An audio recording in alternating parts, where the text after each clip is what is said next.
तो आज हम वर्क पावर एनर्जी चैप्टर के जेई एडवांस के पीवाईक्यूज सॉल्व करेंगे। ठीक, तो क्वेश्चन सॉल्व करना शुरू करते हैं।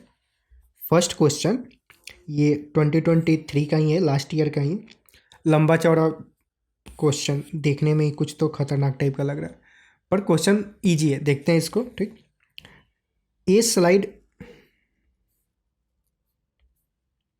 Slide with frictionless curve surface which becomes horizontal at its lower end is fixed on the terrace of a building of height 3h from the ground। मतलब एक ऐसा कुछ स्लाइड दे रखा है जिसका हाइट जो है h है, वो मतलब छत पे, किसी बिल्डिंग के छत पे रखा गया जिस बिल्डिंग का हाइट जो है वो 3h है।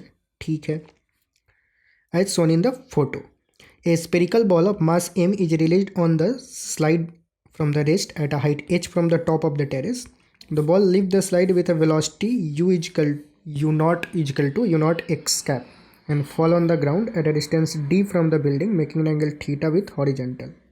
मतलब यहाँ से किसी बॉल को छोड़ा गया, वो बॉल जो है यहाँ पे आके u नॉट स्पीड से, ठीक, या फिर u नॉट वेलोसिटी इस डायरेक्शन में ऐसे प्रोजेक्ट हो रहा है और वो हॉरिजेंटल पे थीटा एंगल पे ऐसे लैंड किया। ठीक, ठीक है।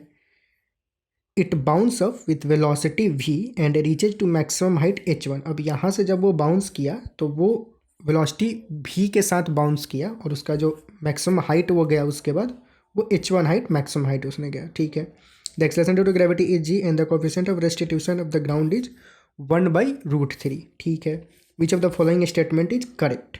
ठीक है, तो ऑप्शन में क्या यू नॉट पूछ रखा है। बेसिकली यू नॉट की वैल्यू क्या होगी, भी की वैल्यू क्या होगी, dy/h और थीटा क्या क्या होगा, ये सब हमें चीज़ें कैलकुलेट करना है और देखना है कि ऑप्शन से मैच हो रहा है या नहीं।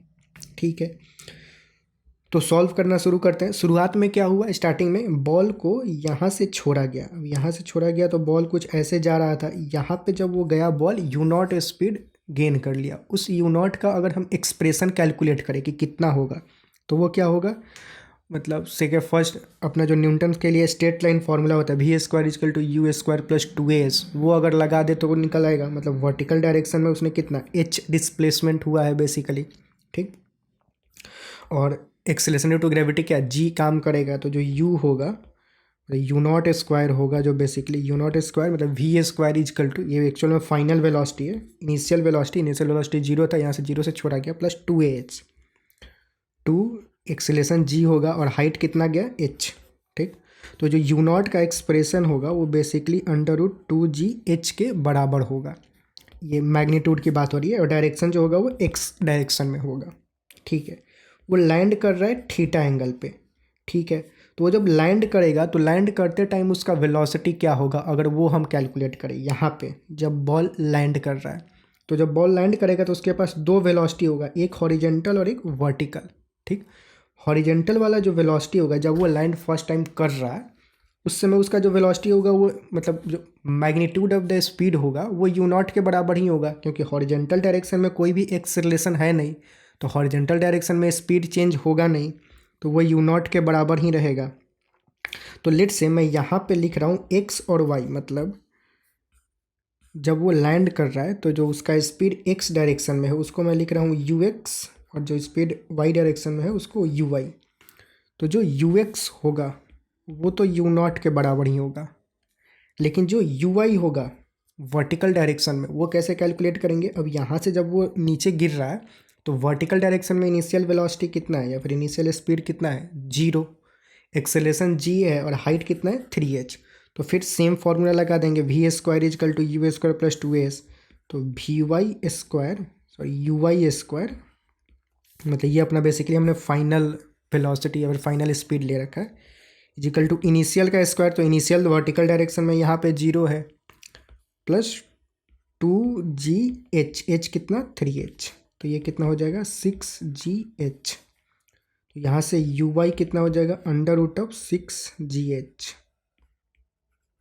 ठीक, ये हो गया। तो ये हो गया अपना vy का एक्सप्रेशन। अच्छा, अब ये रहा है कि जब ये बाउंस कर रहा है, मतलब जो वापस जा रहा है, तो मतलब वेलोसिटी v के साथ जा रहा है। ठीक है, तो जब ये यहाँ पे लैंड करेगा तो लैंड करने के बाद जब उठेगा तो उस समय उसका हॉरिजेंटल और वर्टिकल वेलोसिटी क्या होगा वो लेट से अब कैलकुलेट करते हैं। ठीक। तो वो मान लेते हैं कि जब वो मतलब दोबारा आफ्टर लैंड करने के बाद ऐसे जब उठ रहा है तो जो उसका हॉरिजेंटल डायरेक्शन में वेलोसिटी है उसको मैं वी एक्स बोल दे रहा हूँ, और जो वर्टिकल डायरेक्शन में है उसको मैं वी वाई बोल दे रहा हूँ। और ये ध्यान देंगे कि ये जो यू आई है वो नीचे वाले डायरेक्शन में है, तो अगर हम इसको वेक्टर फॉर्म में लिखें तो ये मतलब क्या होगा, नीचे वाले डायरेक्शन में माइनस वाई कैप के साथ आएगा, ठीक, क्योंकि ये नीचे वाले डायरेक्शन में है। सॉरी, नीचे वाला डायरेक्शन जो है वो जेड डायरेक्शन है। यहाँ पे दे रखा है कि एक्स और वर्टिकल को हमें जेड लेना है, तो यहाँ पे हम वाई को जेड ले सकते हैं, मतलब ठीक है। यहाँ पे जेड दे रखा है, यूजुअली वाई वाई हम ले रहे होते हैं, यहाँ पे जेड दे रखा है तो हम वर्टिकल डायरेक्शन को जेड ले लेते हैं, ठीक। तो ये माइनस जेड डायरेक्शन में है, ठीक। तो अगर तो अब देखते हैं फाइनली, तो यहाँ भी वी वाई को इसको वी जेड बोल देते हैं। जब लैंड करने के बाद वर्टिकल डायरेक्शन जो है वो जेड कंपोनेंट उसको बोल देते हैं। अब जो हॉरिजेंटल कंपोनेंट होगा लैंड करने के बाद वो तो वही रहेगा पहले वाला ही, क्योंकि हॉरिजेंटल में कोई भी चेंज नहीं आएगा, वर्टिकल में चेंज आएगा। तो जो ये वी एक्स है वो बेसिकली यू नॉट के बराबर ही होगा, और उसका एक्सप्रेशन क्या होगा, अंडर रूट 2g के बराबर ही रहेगा, जो हमने एक्सप्रेशन पहले कैलकुलेट किया है। जो वर्टिकल डायरेक्शन में है स्पीड उसको अगर कैलकुलेट करें तो वो क्या लैंड के मतलब बाउंस कर रहा है, और कोफिशिएंट ऑफ रेस्टिट्यूशन यहाँ पे दे रखा है 1/√3। तो यहाँ पे बेसिकली ये कोलिजन वाला केस हो गया कि बॉल जो है वो वर्टिकली यहाँ के कोलाइड किया किसी स्टेशनरी ऑब्जेक्ट से, और फिर वो बाउंस बैक हो गया ऊपर की तरफ। और जब मतलब इनिशियल उसका जो स्पीड था वो कितना था यू जेड, और फाइनल क्या हमने ले रखा है वी जेड, ठीक। और कोफिशिएंट ऑफ रेस्टिट्यूशन कितना दे रखा है, ई की वैल्यू 1/√3। तो कोफिशिएंट ऑफ रेस्टिट्यूशन जो होता था उसका एक्सप्रेशन क्या होता था, relative velocity of separation by relative velocity of approach, ठीक। तो रिलेटिव वेलोसिटी ऑफ सेपरेशन क्या हो जाएगा, जब बॉल ये बाउंस करके ऊपर जा रहा है तो सेपरेशन रिलेटिव वेलोसिटी सेपरेशन क्या हो जाएगा, ये तो रेस्ट में ही है। तो रिलेटिव वेलोसिटी ऑफ सेपरेशन क्या, जिस वेलोसिटी के साथ ये ऊपर जा रहा है, और किस वेलोसिटी के साथ ऊपर जा रहा है, वी जेड के साथ। तो v Z relative velocity of separation. Relative velocity of approach क्या हो जाएगा, जब ये नीचे आ रहा है तो ये तो रेस्ट में ही है, तो जो जिस स्पीड से आ रहा है वही स्पीड उसका रिलेटिव वेलोसिटी ऑफ अप्रोच होगा, और वो क्या यू जेड से आ रहा था नीचे, तो वो हो जाएगा यू जेड। तो यहाँ से अपने को वी जेड का जो एक्सप्रेशन होगा वो यू जेड बाई 1/√3 होगा। सॉरी, ये 1/√3। यू जेड का एक्सप्रेशन कितना है, √6gh, √6gh/√3। तो ये क्या हो जाएगा, वी जेड जो होगा, सॉरी ये दिख नहीं रहा होगा, जो वी जेड होगा वो क्या √2gh के बराबर होगा, ठीक। तो ये अपने को वी जेड मिल गया, जेड मतलब फाइनल वेलोसिटी इन जेड डायरेक्शन, फाइनल वेलोसिटी इन एक्स डायरेक्शन अपने को पता है, तो फाइनल वेलोसिटी कितना हो जाएगा। अब वी का एक्सप्रेशन क्या हो जाएगा, अब हमने लगभग सारी चीज़ें कैलकुलेट कर ही लिया है, h1 कैलकुलेट करना है तो h1 भी कैलकुलेट कर लेते हैं। h1 क्या है, मैक्सिमम हाइट रीच, जो भी मैक्सिमम हाइट वो जाएगा। तो मैक्सिमम हाइट का फॉर्मूला क्या होता है, मतलब यू स्क्वायर साइन स्क्वायर थीटा/2gh होता है, 2g सॉरी। पर यहाँ पे you square sine square theta मतलब प्रोजेक्टाइल मोशन में अपना जो मैक्सिमम हाइट होता था, यहाँ पे मैक्सिमम हाइट h1 है, वो क्या होता था यू स्क्वायर साइन स्क्वायर थीटा/2g। ये basically u sine theta vertical component of the velocity ही होता था। तो basically vertical component of velocity यहाँ पे क्या है वी जेड आफ्टर लैंडिंग, तो वी जेड का स्क्वायर हो जाएगा बेसिकली, तो ये हो जाएगा 2gh, मतलब यहाँ पे ये बेसिकली वी जेड का स्क्वायर होगा। तो वी जेड का स्क्वायर कितना 2gh/2g, तो ये क्या हो जाएगा h। तो जो h1 होगा वो बेसिकली h के बराबर ही होगा, ठीक।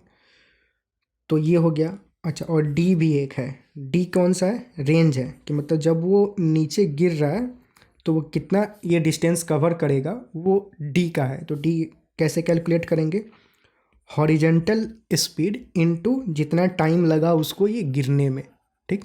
तो कितना टाइम लगा इसको ये गिरने में पहले वो कैलकुलेट कर लेते हैं। तो लेट से जो टाइम लगा गिरने में वो t0 टाइम लगा, मान लेते हैं कि लेट से जो टाइम लगा गिरने में वो क्या t0। तो t0 का एक्सप्रेशन क्या हो जाएगा, t0 क्या है S equal to U T plus half A T square अगर हम फॉर्मूला लगा दें वर्टिकल डायरेक्शन में, तो वर्टिकल डायरेक्शन में डिस्प्लेसमेंट कितना है 3h, तो 3h equal to U T. अब u initial velocity in vertical direction क्या है 0 है, तो वो 0 हो जाएगा, तो 0 इंटू टी नॉट 0 ही हो गया, plus half G T not square. तो यहाँ से जो टी नॉट आएगा वो क्या आ जाएगा अंडर रूट ऑफ 6h/g हो जाएगा, ये टी नॉट हो गया। तो डी का एक्सप्रेशन क्या हो जाएगा you not into T not, जो भी ओरिजेंटल स्पीड था जितना टाइम लगा उतना ये डिस्टेंस होगा। तो बस यू नॉट का एक्सप्रेशन क्या है अंडर रूट ऑफ 2gh, और टी नॉट कितना है अंडर रूट 6h/g। अब क्या होगा कट्टम कुट्टम जी से जी खत्म, ठीक, h का h स्क्वायर हो जाएगा, तो h बाहर आएगा, और 6×2 = 12। तो d का एक्सप्रेशन क्या हुआ h√12, इसको क्या लिख सकते हैं 2√3h लिख सकते हैं, ठीक। तो d का एक्सप्रेशन अपने को ये मिल गया। अब ऑप्शन की तरफ जाते हैं, जो भी चीज़ें थी जितने भी मतलब क्वांटिटी था वो हमने कैलकुलेट कर लिया लगभग। अब ऑप्शन की तरफ मूव करते हैं। ऑप्शन क्या दे रखा है कि जो यू नॉट होगा मतलब in velocity form vector form वो अंडर रूट 2g(x) के बराबर होगा। यस, हमने यू नॉट जो था मतलब उसका एक्सप्रेशन हमने यहाँ कैलकुलेट किया क्या अंडर रूट 2gh, इसको वेक्टर फॉर्म में लिखें तो यू नॉट बार जो होगा वो अंडर रूट ऑफ 2gh, और किस डायरेक्शन में है यहाँ पे जब आएगा तो वो x डायरेक्शन में ही लैंड करेगा, मतलब लॉन्च होगा, सॉरी। तो फर्स्ट ऑप्शन करेक्ट है, तो ये हो गया फर्स्ट ऑप्शन। तो फर्स्ट ऑप्शन क्या है करेक्ट। सेकंड ऑप्शन देखें तो ये भी का एक्सप्रेशन दे रखा है इन वेलोसिटी फॉर्म, तो मतलब ये वाला जो भी है इन वेलोसिटी फॉर्म, तो वो Vx और Vz का वेक्टर फॉर्म में लिख देंगे। Vx कितना है Vx हमने कैलकुलेट किया था, Vx जो है अंडर रूट ऑफ 2gh, और Vz कितना है वो भी अंडर रूट ऑफ 2gh ही है, लेकिन जो Vz है वो निगेटिव वाले डायरेक्शन में, वो ध्यान देंगे, वो नीचे है, नहीं सॉरी V की बात हो रही है तो V ऊपर है, ऊपर ही है सॉरी। तो ये भी इस डायरेक्शन में और ये भी इस डायरेक्शन में, और दोनों का जो मतलब Vx और Vz इस दो डायरेक्शन में, और दोनों का जो मैग्नीट्यूड है वो अंडर रूट ऑफ 2gh ही है। तो इसको अगर हम वेक्टर फॉर्म में लिखें तो वो क्या हो जाएगा V bar equal to under root of 2gh x cap plus z cap, क्योंकि दोनों पॉजिटिव डायरेक्शन में है। तो ये हो जाएगा v का एक्सप्रेशन। अब यहाँ पे देखें तो ये तो ठीक है 2gh, पर यहाँ पे माइनस साइन दे रखा है x cap minus z cap, तो वो नहीं होगा, प्लस साइन के साथ होगा, तो इसीलिए बी ऑप्शन जो है वो इनकरेक्ट है।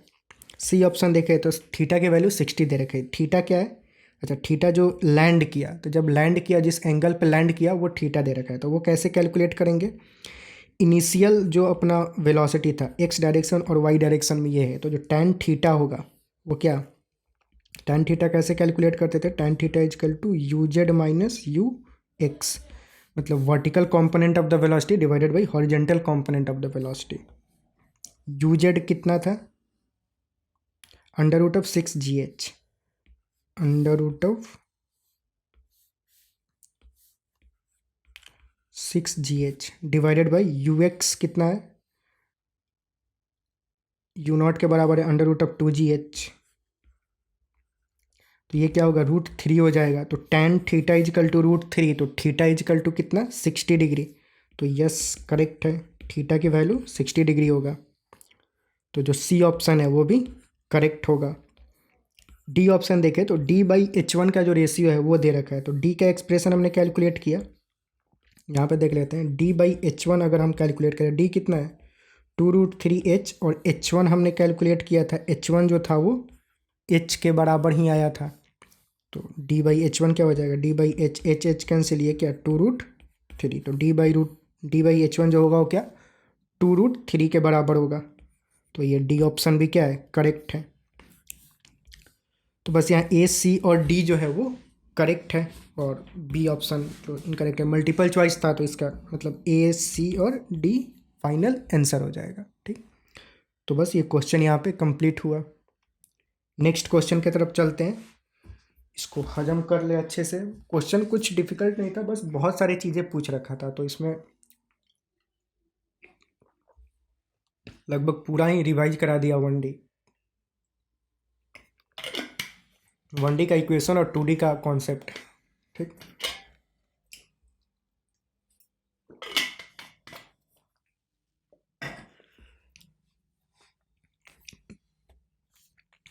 चलते हैं सेकंड क्वेश्चन पे।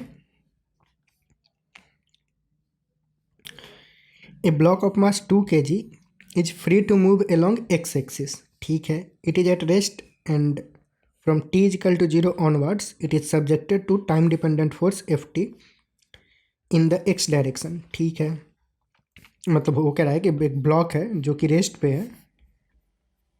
ठीक, इसका मास 2 kg है, t इजकल टू 0 पे। अब दे रखा है कि इसको एक फोर्स अप्लाई किया गया, मतलब इस subjected to a force F, और जो कि फोर्स जो है वो टाइम वेरिएबल है, मतलब टाइम पे डिपेंड कर रहा है, कांस्टेंट नहीं है। The force Ft vary with time t as shown in figure. अब जो फोर्स है वो टाइम जैसे फोटो में दे रखा है उसके अनुसार वो वेरी कर रहा है, उसके अनुसार मतलब ऐसे वो चेंज हो रहा है। The kinetic energy of the block after 4.5 second will be, क्या होगा, मतलब 4.5 सेकेंड के बाद उस ब्लॉक का काइनेटिक एनर्जी क्या होगा वो हमें कैलकुलेट करना है। ठीक, ठीक है, अब यहाँ पे क्या दे रखा है, फोर्स और टाइम का जो है ग्राफ दे रखा है। तो फोर्स और टाइम के ग्राफ से हम क्या कैलकुलेट कर सकते हैं, इम्पल्स कैलकुलेट कर सकते हैं। इम्पल्स क्या होता है, एफ डी टी। तो जो आई होगा वो क्या मतलब होता है, एफ डी टी, मतलब बेसिकली एफ और टी के ग्राफ का एरिया कैलकुलेट कर देंगे तो इम्पल्स हमें मिल जाएगा। तो इम्पल्स क्या हो जाएगा, एरिया अंडर द कर्व। तो this area plus this area. अब ध्यान देने वाली बात यह है कि ये जो एरिया होगा वो निगेटिव साइन के साथ लेंगे क्योंकि ये निगेटिव साइड है। तो this area minus this area basically होगा। तो जो इम्पल्स होगा वो क्या कर देते हैं, ये एरिया कितना होगा, हाफ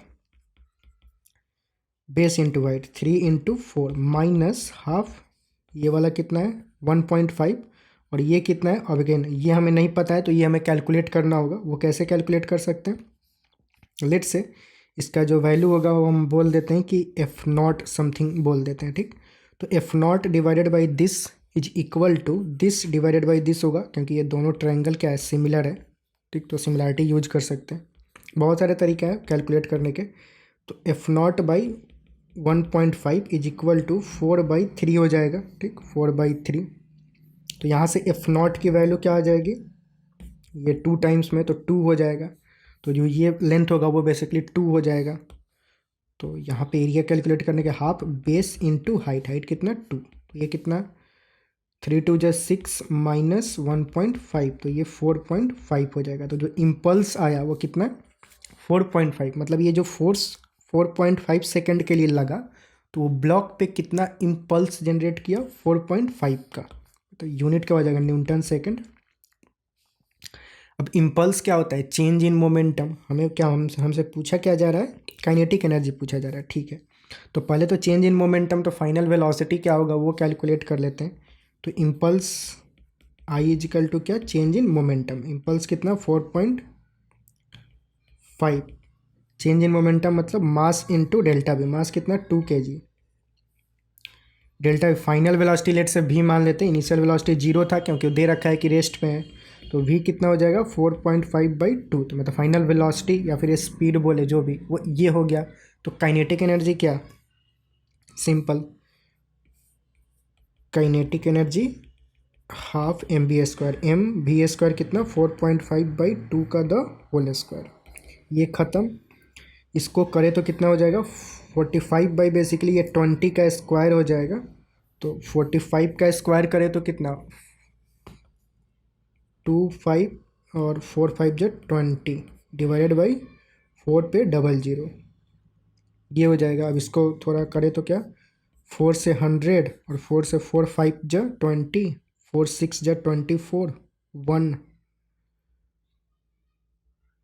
सॉरी 4 5 = 20, 0 और 4 6 = 24, 2 5 और 100 से करें तो 5.0625। तो ऑन एन एवरेज 5.062 डिजिट तक अगर ले तो इतना जूल हो जाएगा काइनेटिक एनर्जी। दे क्या रहा है ऑप्शन में, 2 डिजिट तक दे रखा है, 5.06 दे रखा है। तो जो ये होगा सी ऑप्शन वो करेक्ट हो जाएगा। ठीक, तो ये अपना मतलब फाइनल आंसर हो गया। अगला सवाल के तरफ प्रस्थान करते हैं, सिंपल सा ही क्वेश्चन था ये। अगला क्वेश्चन देखते हैं। तो नेक्स्ट क्वेश्चन है, a particle is moved along the path A B B C C D D E F F A, ठीक है, सोन इन फिगर, ठीक है, मतलब ऐसे ऐसे ऐसे ऐसे ऐसे पार्टिकल जो है वो मूव कर रहा है। The presence of force F is this where x and y are in metre and alpha is equal to -1 newton per metre. The work done on the particle by this force will be, क्या होगा, ठीक है। तो मतलब basically यहाँ पे force का expression दे रखा है और पार्टिकल कैसे मूव कर रहा है वो दे रखा है और हमें वर्क डन कैलकुलेट करना है, ठीक। तो क्वेश्चन तो सिंपल है, वर्क डन क्या, फोर्स इनटू डिस्प्लेसमेंट, जो भी डिस्प्लेसमेंट होगा, फोर्स भी दे रखा है और डिस्प्लेसमेंट का भी हिंट पूरा पूरा दे रखा है, ठीक।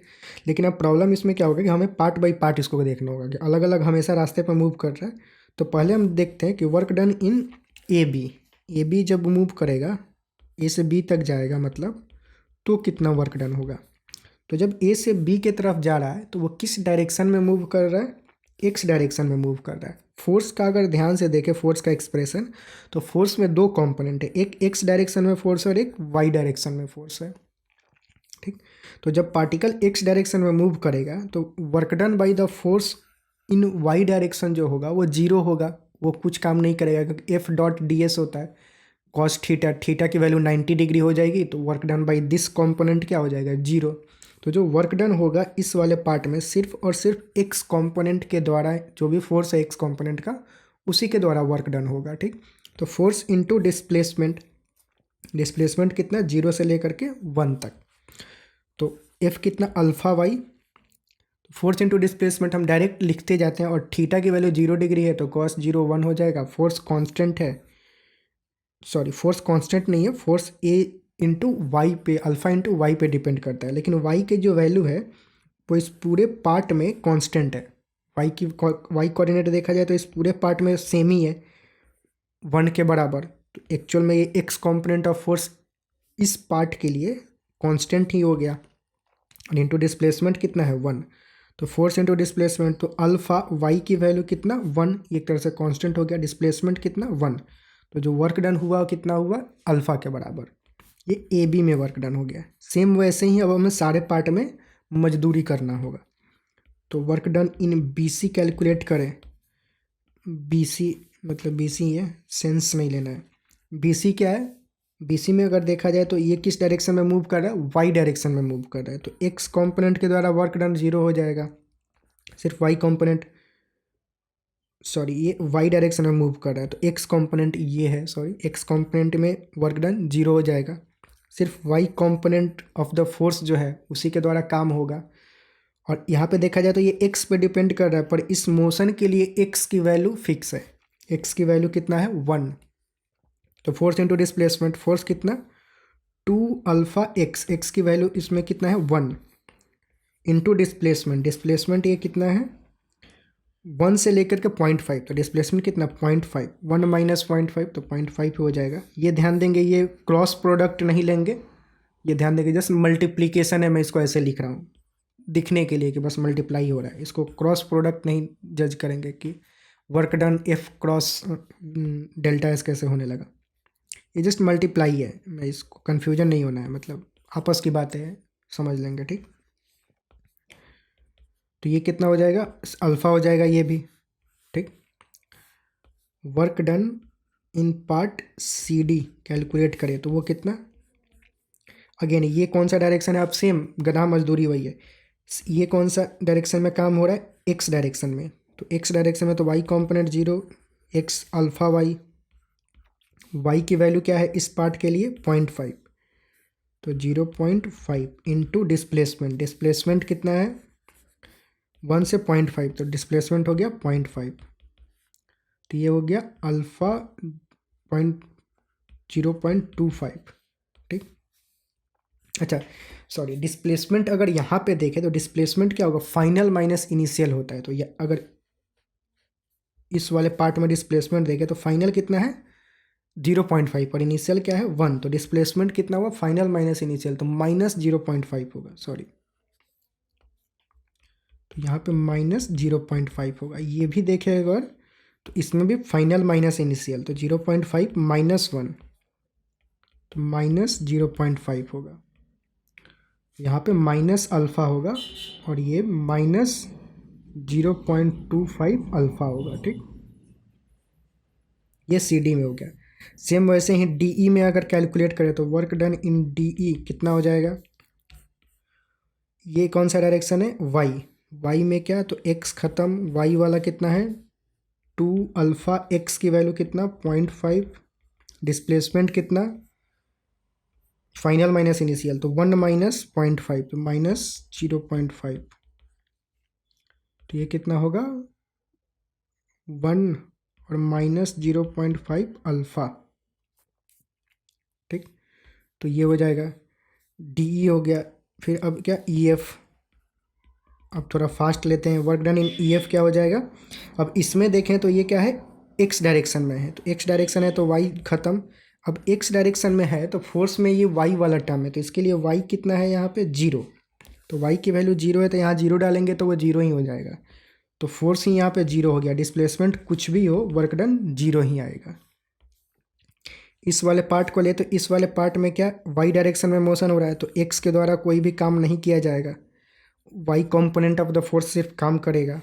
और Y component of the force में देखा जाए तो एक्स आ रहा है, और एक्स कोऑर्डिनेट क्या है, इस वाले मोशन के लिए एक्स कोऑर्डिनेट 0 है, तो यहाँ पे अगर हम 0 डालेंगे तो वो 0 बन जाएगा, तो वो हो जाएगा work done in part F A जो होगा वो 0 इंटू जो भी डिस्प्लेसमेंट हो, एट द एंड वो 0 हो जाना है। ठीक, तो बस ये हुआ, तो ये सारे वर्क हुआ। अब basically total work done calculate करना है, तो हम सारे वर्क डन को क्या करेंगे, ऐड कर देंगे, तो total work done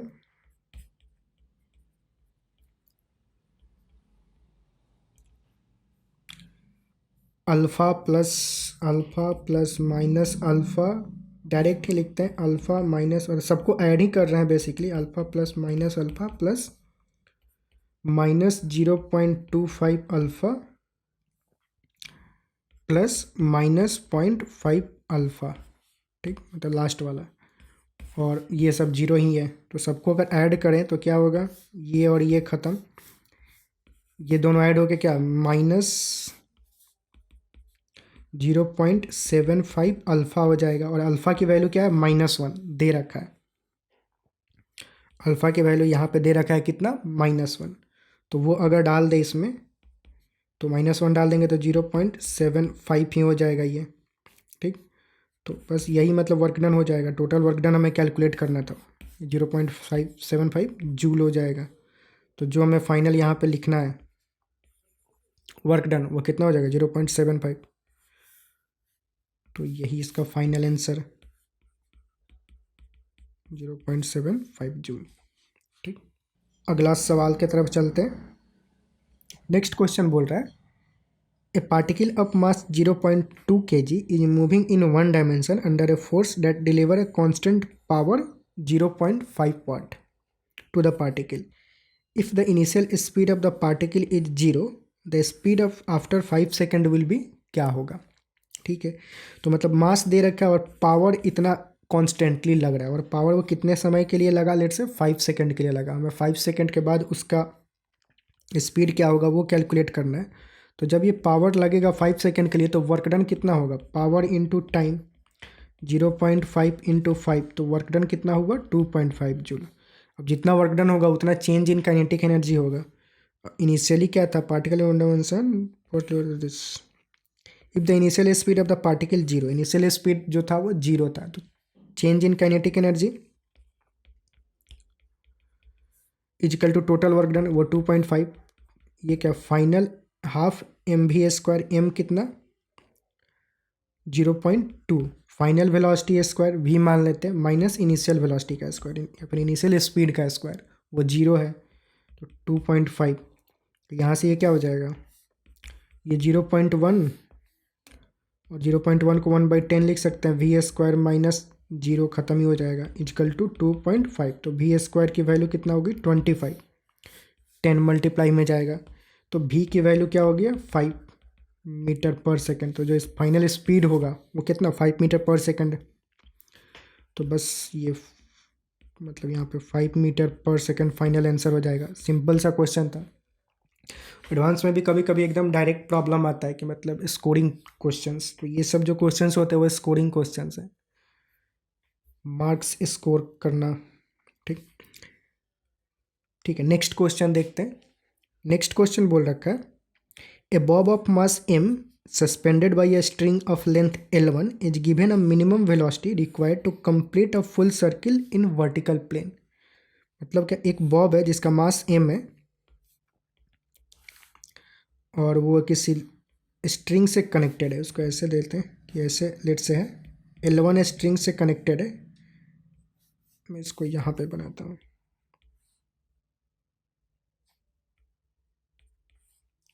L1 string से कनेक्टेड है ऐसे। अब बोल रहा है कि यहाँ पे हमने इसको मिनिमम वेलोसिटी दिया ताकि ये जो फुल सर्कल कंप्लीट कर पाए। ठीक, और इसका लेंथ L1 है। तो हम जानते हैं अगर कोई बॉब किसी स्ट्रिंग से कनेक्टेड होता है तो उसको मिनिमम वेलोसिटी कितना चाहिए होता है यहाँ पे फुल सर्कल कंप्लीट करने के लिए। लेट से वो V0 है, तो V0 की वैल्यू क्या होती है, √5G L1।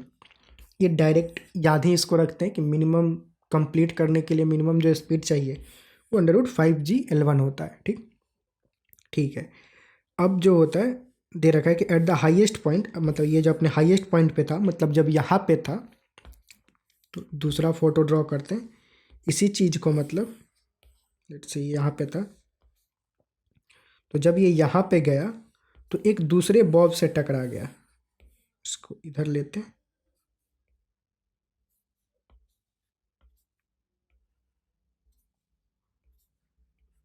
यहाँ पे एक दूसरा बॉब था, थोड़ा सा खोपचे में लेते हैं इसको।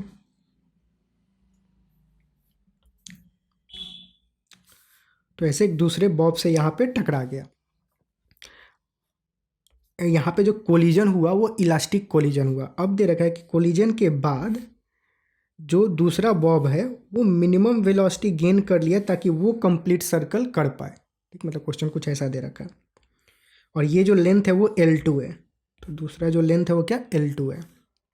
तो हम जानते हैं कि यहाँ पे अगर इस बॉब ने मिनिमम वेलोसिटी एक्वायर किया है ताकि ये पूरा सर्कल कंप्लीट कर ले, तो फिर यहाँ पे मिनिमम वेलोसिटी इसको कितना मिला होगा आफ्टर कोलिजन। इसका जो स्पीड होगा, लेट से उसको मैं क्या फाइनल V0 वहाँ पे ले रखा है, तो यहाँ पे V' ले लेते हैं, √5G L2 के बराबर होगा, क्योंकि मिनिमम वेलोसिटी किसी भी बॉब को कंप्लीट करने के लिए √5G length of the string के बराबर होता है। तो टकराने के बाद इसका जो स्पीड होगा ऑब्वियस इतना हो गया होगा, तभी जा कर के वो पूरा कंप्लीट सर्कल कंप्लीट, मतलब पूरा सर्कल कंप्लीट कर पा रहा है। ठीक है, अच्छा, इस बॉब का इनिशियल यहाँ पे स्पीड कितना होगा वो कैसे कैलकुलेट करेंगे। ठीक, तो उसको कैलकुलेट करने के लिए यहाँ पे स्पीड ये था, वो ऊपर कितना गया L1, और देखा जाए तो L1 यहाँ पे 2G L1 गया, तो एनर्जी कंजर्वेशन बेसिकली लगा देंगे यहाँ पे, और यहाँ पे अगर हम एनर्जी कंजर्वेशन लगाएं तो उससे हम इस बॉब का यहाँ पे स्पीड क्या होगा वो कैलकुलेट कर सकते हैं। तो एनर्जी कंजर्वेशन लगाते हैं, लेट से नीचे वाले पॉइंट को A बोल देते हैं, ऊपर वाले पॉइंट को B बोल देते हैं। तो टोटल एनर्जी एट A कितना हो जाएगा, पोटेंशियल एनर्जी वहाँ पे 0 ले लेते हैं। ठीक, तो पोटेंशियल एनर्जी 0, काइनेटिक एनर्जी कितना, ½ mV0² मतलब 5G L1 is equal to, यहाँ पे काइनेटिक एनर्जी क्या, अब यहाँ पे इस वाले बॉब का मतलब वेलोसिटी ऑफ ये जो बॉब है उसका जो वेलोसिटी है, स्पीड है या जो भी है, उसको हम बोल देते हैं V' बोल दिए, क्या वेरिएबल है, VT लेते हैं। ठीक, कुछ भी रैंडम सा ले रहे हैं। तो यहाँ पे इसका वेलोसिटी VT, तो kinetic energy ½ mVT² plus potential energy, potential energy कितना हो गया mgh, mg और h कितना होगा, मतलब हाइट कितना गया 2L1, तो mg 2L1। ठीक, तो यहाँ पे अगर लगाएं तो VT का क्या आ जाएगा एक्सप्रेशन, ये हो जाएगा 5mgL1/2 is equal to ½ mVT², और ये है कितना 2mgL1। इसको अगर इधर लेके आए तो mgL1 को कॉमन लेके डायरेक्ट ही कर देते हैं, मतलब mgL1 को कॉमन ले लें हम, तो 5/2 - 2 हो जाएगा इज इक्वल टू दिस। ठीक, 5/2 माइनस टू कितना 4, तो 1/2 बचेगा, तो mg L1 into 1/2 is equal to half mVT²। Half और हाफ कैंसिल, m से m कैंसिल, तो जो vt होगा √g L1 के बराबर होगा। ठीक, तो मतलब यहाँ पे जब ये पहला वाला बॉल था वो टकराने से पहले उसका जो स्पीड था वो कितना था √g L1। अब कोलिजन कैसा है, इलास्टिक। हमें कैलकुलेट क्या करना है, L1/L2 का रेशियो कैलकुलेट करना है। ठीक है, तो क्या करें, अब इलास्टिक कोलिजन था, तो इलास्टिक कोलिजन में क्या होता है, relative velocity of separation is equal to relative velocity of approach, मतलब ई की वैल्यू 1 होती है। तो इलास्टिक कोलिजन का कुछ तो करते हैं, इक्वेशन अगर लिखें अगर, या फिर मोमेंटम कंजर्वेशन भी लगा सकते हैं कि initial momentum is equal to final momentum. वहाँ मुझे लगता है वहाँ से कुछ वेलोसिटी में एक रिश्ता आएगा और वहाँ से हम चीज़ें कैलकुलेट कर सकते हैं। कुछ भी हम यूज कर सकते हैं। मास के बारे में दे रखा है, a bob of mass m1 m, अच्छा लेंथ L1, और जो दूसरा बॉब है, दूसरे बॉब का भी मास m दे रखा है। तो मास के बारे में इंफॉर्मेशन हमें पता है, तो लेट्स मोमेंटम कंजर्वेशन लगा देते हैं। अगर यहाँ पे हम मोमेंटम कंजर्वेशन लगाएं तो इनिशियल मोमेंटम क्या होगा, इनिशियली जो था और दोनों का मास जो है वो सेम है और कोलिजन इलास्टिक हो रहा है, तो उस समय मोमेंट पे क्या होता है, ऐसे केसेस में जो वेलोसिटी होता है वो एक्सचेंज हो जाता है। मतलब दो बॉडी है जिसका मास सेम है, अगर वो कोलाइड करे तो उनका जो स्पीड होता है वो एक्सचेंज हो जाता है, पलट जाता है। मतलब इसका जो स्पीड होता है उसके बराबर हो जाता है और उसका स्पीड इसके बराबर हो जाता है। ये नहीं पता है तो सीधे मोमेंटम कंजर्वेशन अप्लाई करते हैं। मोमेंटम कंजर्वेशन यहाँ पे अगर अप्लाई करें तो क्या होगा, इनिशियल मोमेंटम कितना, इनिशियली जो था वो सिर्फ ये वाला जो येलो वाला था वो मूव कर रहा था, तो मास इंटू वी टी की वैल्यू कितनी, लेट से लिख देते हैं m इंटू वी टी, ये इनिशियल मोमेंटम हो गया। फाइनल मोमेंटम क्या होगा, टकराने के बाद इसका जो वेलोसिटी है वो तो हो गया √5g L2, और इसका वेलोसिटी फिर हमें फाइनली इसका वेलोसिटी क्या होगा वो कैलकुलेट करना होगा। तो फाइनल पता, ये तो वी तो है टकराने के पहले, टकराने के बाद क्या होगा, तो टकराने के बाद मान लेते हैं वी टी डैश बोल देते हैं। ठीक, तो m और m into we T dash, ये हो गया एक इक्वेशन। ठीक, अब दूसरा इक्वेशन एक क्या लिख सकते हैं, कोएफिशिएंट ऑफ रेस्टिट्यूशन वाला, ई की वैल्यू। ई क्या होता है, इलास्टिक कोलिजन में 1, रिलेटिव वेलोसिटी ऑफ सेपरेशन क्या हो जाएगा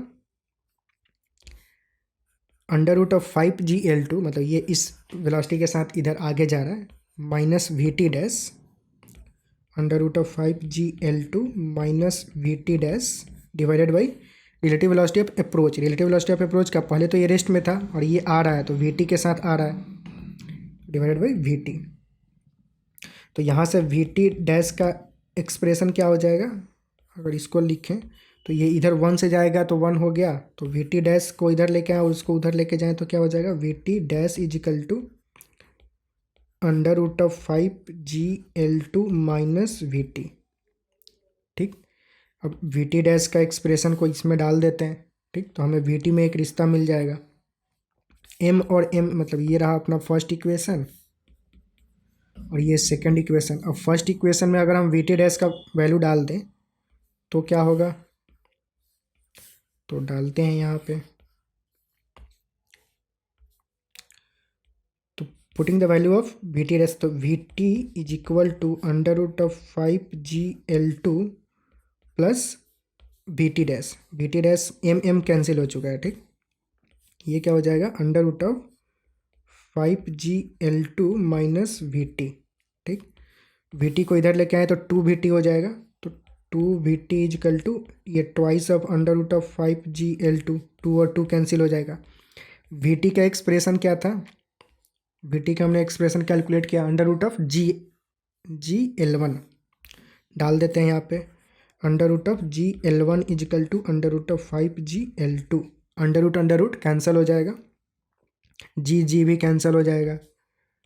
ठीक, तो यहाँ से अपने को क्या रेशियो क्या कैलकुलेट करना है, L1/L2, तो वो क्या हो जाएगा L1/L2 इजिकल टू, मतलब रूट के अंदर अगर लिखे तो सब ये √5, स्क्वायर कर दे दोनों साइड तो L1/L2 इज इक्वल टू 5। तो जो अपने को रेशियो कैलकुलेट करना है वो किसके बराबर हो जाएगा, 5 के बराबर। ठीक, तो बस यहाँ पे जो √L1/L2 था वो 5 के बराबर हो गया। आई होप कि चीज़ें समझ में आई होंगी, थोड़ा सा लेंदी टाइप का है। ठीक, ये अगर चीज़ें याद होती कि मतलब दो मास अगर सेम मास हो और वो दोनों कोलाइड करते हैं तो और कोलिजन इलास्टिक होता है तो वेलोसिटी जो होता है या फिर स्पीड जो होता है उनका एक्सचेंज हो जाता है। अगर ये टेक्निक हम याद रहता ध्यान में तो डायरेक्ट इसको कर सकते थे कि यहाँ पे ये VT से टकराया, ठीक, और VT से टकराया और ये रेस्ट पे था, तो मतलब जो वेलोसिटी है वो दोनों का एक्सचेंज हो जाएगा। ठीक, तो जो वेलोसिटी इसका इस वाले बॉब का इनिशियली था वो इसका फाइनल हो जाएगा। तो यहाँ पे इसका इनिशियल वेलोसिटी क्या था, VT, वही VT वेलोसिटी इसमें चला जाएगा। ठीक, और ये स्टार्टिंग में रेस्ट में था तो ये फाइनली रेस्ट में आ जाएगा, मतलब VT डैश जो है वो रेस्ट होगा, मतलब वो 0 के बराबर होगा। ठीक, तो VT डैश यहाँ से भी कर सकते थे, ये 0 के बराबर होगा। यहाँ पे अगर VT का हम वैल्यू डालें तो वो 0 आएगा, तो ये आएगा। ठीक, मतलब उसको छोड़ देते हैं अभी। और ये अगर 0 आएगा, ठीक, तो यानी कि जो इसका इनिशियल वेलोसिटी था वो वेलोसिटी इसमें ट्रांसफ़र हो जाएगा। तो इसका वेलोसिटी VT था, वही VT इसमें ट्रांसफ़र होगा। तो ये जो फाइनल वेलोसिटी इसका हुआ है या फिर जो फाइनल स्पीड हुआ है वो एक्चुअल में VT के बराबर ही होगा। इसको डायरेक्ट यहाँ पे लिख सकते थे। और फाइनली हम जानते हैं कि ये 5G L2 होना है क्योंकि ये कंप्लीट करेगा पूरा रोटेशन। तो डायरेक्ट हम इसको यहाँ पे मतलब इसको VT से इक्वेट कर सकते थे, तो वो डायरेक्ट आ जाता। हमने एट द एंड वही किया है, √5G L2 को हमने VT से इक्वेट किया है, ये रहा। फाइनली रिजल्ट यही आया है। तो कुछ चीज़ें हैं जो कि याद में रहे तो ध्यान में रहे तो वो मतलब चीज़ें आसान हो जाती है। जैसे कि ये कि minimum velocity required to complete circle क्या होता है, √5G L1, ये याद रखना है। डिराइव भी कर सकते हो पर वहाँ पे क्वेश्चन आएगा तो डिराइव करने नहीं जाना है ये सब चीज़ें, ये स्टैंडर्ड रिजल्ट है जिसको याद रखना है। अगर दो मास सेम मास से इलास्टिक कोलिजन हो रहा है तो वेलोसिटी उनका एक्सचेंज हो जाता है। फाइनल वेलोसिटी जो होगा वो इनका जो भी इनिशियल वेलोसिटी है वो एक्सचेंज हो जाएगा। इसका जो इनिशियल वेलोसिटी था उसका फाइनल वेलोसिटी हो जाएगा और इसका जो इनिशियल वेलोसिटी था वो इसका फाइनल वेलोसिटी हो जाएगा। तो ये सब कैलकुलेशन करने नहीं जाएंगे, ये डायरेक्ट लिख सकते हैं, तो उससे चीज़ें आसान हो जाएगी और क्वेश्चन थोड़ा फास्ट सॉल्व कर सकते हैं। ठीक, तो क्वेश्चन मतलब यहाँ पे ये कंप्लीट हुआ।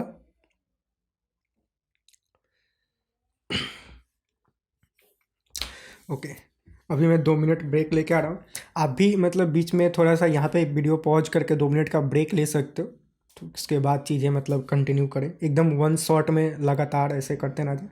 मैं वीडियो को कट कर करके मतलब ब्रेक लिया तो 2-4 मिनट वीडियो कट करके डाल रहा हूँ क्योंकि लेंदी ना हो। ठीक, आप यहाँ पे ब्रेक ले सकते हो, पॉज करके ऑप्शन है तो 2 मिनट ब्रेक ले लें।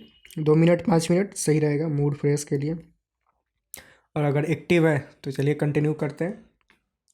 और सॉरी, कैमरा ऑन करना भूल गया ब्रेक लेके आने के बाद। तो अगला 1-2 क्वेश्चन जो है बिना थोबड़ा दिखे सॉल्व कर लो, फिर उसके बाद जो है थोबड़ा दिखना शुरू होगा। तो नेक्स्ट क्वेश्चन करते हैं। A block of mass 0.8 kg, ये ब्लॉक दे रखा है जिसका मास 0.8 kg है, 0.18 kg is attached to a spring of a spring force जो दे रखा है वो 2 N/m।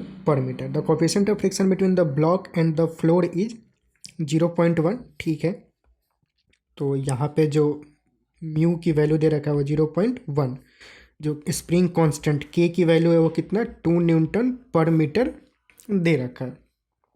ठीक है, initially the block is at rest and the spring is unstretched, मतलब कोई भी एक्सपेंशन या कंप्रेशन नहीं है। ठीक, नॉर्मल लेंथ में। And impulse is given to the block as shown in figure, जैसा फोटो में दे रखा है कि मतलब यहाँ पे झटका एक दिया गया। The block slide a distance 0.16 metre and come to rest for the first time, मतलब 0.06 मीटर इसने ट्रेवल किया और पहली बार रेस्ट पे आया। ठीक है, the initial velocity of the block in metre पर second is v equal to n/10, then the value of n will be क्या होगा। तो मतलब बेसिकली हमें इनिशियल वेलोसिटी क्या होगा, क्या था, वो कैलकुलेट करना है। ठीक, तो क्या करें, तो अगर हम यहाँ पे एनर्जी कंजर्वेशन लगाते, बेसिकली होगा क्या, जब हम इसको इम्पल्स दे रहे हैं तो बेसिकली कुछ वेलोसिटी ये गेन करेगा इनिशियली, वो काइनेटिक एनर्जी होगा। तो जितना इसका काइनेटिक एनर्जी होगा तो उसी के बदौलत ये क्या करेगा, आगे बढ़ेगा। तो आगे बढ़ेगा तो होगा क्या, ये स्प्रिंग कंप्रेस होगा, तो स्प्रिंग में कुछ पोटेंशियल एनर्जी स्टोर होना शुरू होगा। ठीक, और क्या होगा, ये जैसे जैसे आगे बढ़ेगा फ्रिक्शनल फोर्स भी लगेगा। फ्रिक्शनल फोर्स क्या करता है, एनर्जी लॉस करता है। ठीक, तो वो एनर्जी लॉस करेगा, जितना आगे बढ़ेगा उतना फ्रिक्शन, जितना काम करेगा उतना एनर्जी लॉस होगा, और यहाँ पे जाके जीरो हो गया। यानी कि कुछ डिस्टेंस कवर करने के बाद उसका सारा का सारा काइनेटिक एनर्जी खत्म हो गया। तो यानी कि जो भी काइनेटिक एनर्जी उसने यहाँ पे गेन किया था वो सारा का सारा काइनेटिक एनर्जी उसका लग गया कहाँ पे, potential energy of the spring में और work done by the friction में। ठीक, तो यही कॉन्सेप्ट यूज करेंगे। तो इनिशियल काइनेटिक एनर्जी कितना, हाफ mv², जो भी इनिशियल काइनेटिक एनर्जी था, और फाइनल काइनेटिक एनर्जी वैसे भी जीरो हो गया है। ठीक, तो खत्म। तो जो भी काइनेटिक एनर्जी था वो कहाँ गया, half kx² potential energy of the spring में, और वर्क डन बाई फ्रिक्शन। तो वर्क डन बाई फ्रिक्शन क्या, प्लस म्यू एन, मतलब फ्रिक्शनल फोर्स क्या होता है, म्यू इंटू एन, और डिस्प्लेसमेंट कितना हुआ है, एक्स डिस्प्लेसमेंट हुआ है। एक्स मान लेते हैं कि एक्स डिस्टेंस हो गया, एक्स की वैल्यू यहाँ पे दे रखा है कितना, 0.6 मीटर। तो अब सब वैल्यू पुट करते हैं। मास कितना दे रखा है, 0.18, तो 0.18 into velocity square equal to half, K की वैल्यू 2 दे रखा है, एक्स की वैल्यू 0.06 स्क्वायर दे रखा है। यहाँ पे नहीं होगा तो इधर खोपचे में लाते हैं, प्लस म्यू की वैल्यू कितना, 0.1, और नॉर्मल जो होगा वो क्या, mg के बराबर होगा। तो m की वैल्यू कितना, 0.18, g की वैल्यू 10, और x की वैल्यू कितना दे रखा है, 0.06। सब कुछ दे रखा है। जस्ट इक्वेशन को सॉल्व करेंगे, हमें फाइनल वेलोसिटी चाहिए, वो मिल जाएगा। तो सॉल्व करना शुरू करते हैं। क्या करें सॉल्व के लिए, अगर 2 से मल्टीप्लाई कर दे तो ये कैंसिल, और इसमें 2 से मल्टीप्लाई हो जाएगा। ठीक, इसको 1.08 को हटाना है तो उसको इधर भेज देते हैं। तो जो v² होगा वो क्या, 2 इंटू 0.06 का स्क्वायर डिवाइडेड बाई 0.18। ठीक, प्लस 0.18 यहाँ से कैंसिल हो जाएगा, तो इसको लिख सकते हैं 0.1 इंटू 10 इंटू 0.06 इंटू 2, सिंपल। ठीक, तो ये जो है 0.18 से कैंसिल हो गया, तो ये बचा। अब इसको बस कर लेते हैं फाइनलाइज, क्या है। तो ये क्या हो जाएगा, 6 का स्क्वायर, 36 इंटू 2, तो 2 इंटू 36 डिवाइडेड बाई 18, और जीरो का क्या होगा, ये नीचे 4 जीरो आएगा, और ये 2 जीरो ऊपर जाएगा, तो 2 2 कैंसिल होगा, 2 बचेगा, तो 100 नीचे इधर बचेगा। इसमें देखा जाए तो क्या होगा, 6 में से नीचे आएगा 2 जीरो, ये 6 है। ठीक, और यहाँ से 1 जीरो आएगा नीचे, तो 3 जीरो, ये और ये कैंसिल ही हो जाएगा, बेसिकली 1 बन जाएगा, इसको ऐसे बोल सकते हैं। ठीक, तो इसको सिंपल 6 2 जा 12/100 हो जाएगा। ये 18 से 2 टाइम्स में जाएगा तो 4/100 प्लस 12/100, तो 18/100, सॉरी 16/100 हो जाएगा। ये v², तो v की वैल्यू क्या हो जाएगी, 4/10, यानी कि 0.4 मीटर पर सेकंड। अब यहाँ पे दे रखा है कि जो फाइनल वेलोसिटी वो n/10 के बराबर हो, तो मतलब 0.4 जो हो, अगर कैपिटल n/10 के बराबर हो, तो यहाँ से n, कैपिटल N की वैल्यू क्या हो जाएगी, 4। तो जो फाइनल आंसर होगा वो 4 हो जाएगा। तो जो आंसर यहाँ पे लिखना है, तो ये अपना फाइनल आंसर हो जाएगा। तो यहाँ पे 4 इसको लिख सकते हैं। ठीक, तो ये क्वेश्चन कंप्लीट हुआ, सिंपल सा ही था। ठीक, अगला सवाल देखते हैं। ये तो और मतलब ऐसा ही है, स्कोरिंग क्वेश्चन, कि if W1 W2 and W3 represent the work done in moving a particle from A to B, मतलब W1 क्या है, A से B में इस रास्ते से अगर जाए तो जो काम हो रहा है वो W1 बोला जा रहा है, इस रास्ते से जाए तो W2 बोला जा रहा है, और इस रास्ते से अगर जाए तो W3 बोला जा रहा है। ठीक है, फोटो में जैसा दे रखा है, in the gravitational field of A point mass m find the correct relation. तो ग्रेविटेशनल फील्ड में ये सब काम किया जा रहा है। ठीक, तो ग्रेविटेशनल फोर्स जो होता है वो एक तरह से क्या होता है, हम जानते हैं कंजर्वेटिव फोर्स है। कंजर्वेटिव फोर्स का मतलब क्या होता है कि जो उसके द्वारा जो वर्क डन होता है वो पाथ इंडिपेंडेंट होता है। ठीक, तो ग्रेविटेशनल फोर्स क्या है, कंजर्वेटिव फोर्स।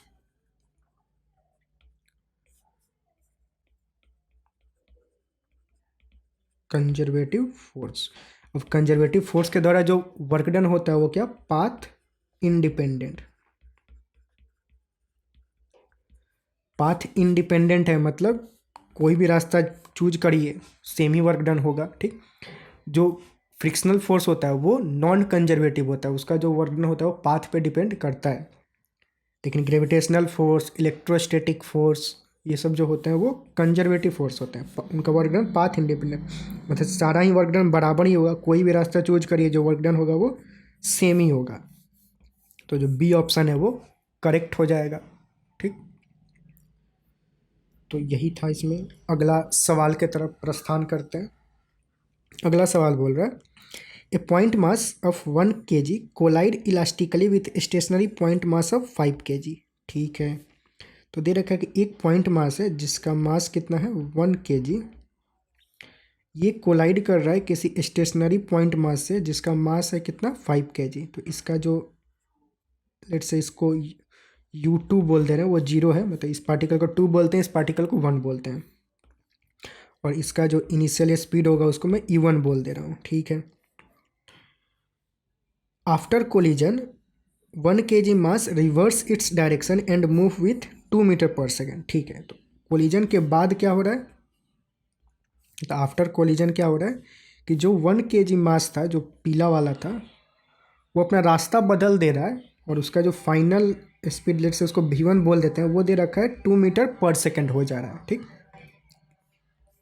ठीक है, which of the following statement is correct for the system of 2 masses. ठीक है, कोलिजन कैसा हो रहा है, कोलिजन के बारे में कुछ दे रखा है, कोलाइड इलास्टिकली, मतलब कोलिजन जो हो रहा है वो इलास्टिक कोलिजन हो रहा है, ठीक है।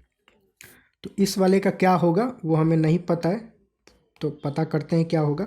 तो क्या करें, कोलिजन के केस में पहले तो 2 इक्वेशन चुपचाप लिखेंगे बिना कुछ सोचे समझे, मोमेंटम कंजर्वेशन और रेस्टिट्यूशन वाला, कोएफिशिएंट ऑफ रेस्टिट्यूशन का जो इक्वेशन होता है, ठीक, ई का।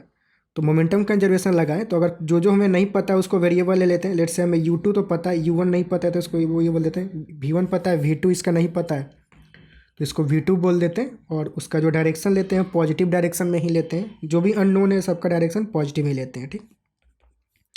तो इनिशियल मोमेंटम लिखें अगर, तो मास इंटू वेलोसिटी, तो m इंटू 1 इंटू U1, ठीक। इसका हम शुरुआती में मानते हैं कि वो इधर मूव कर रहा था।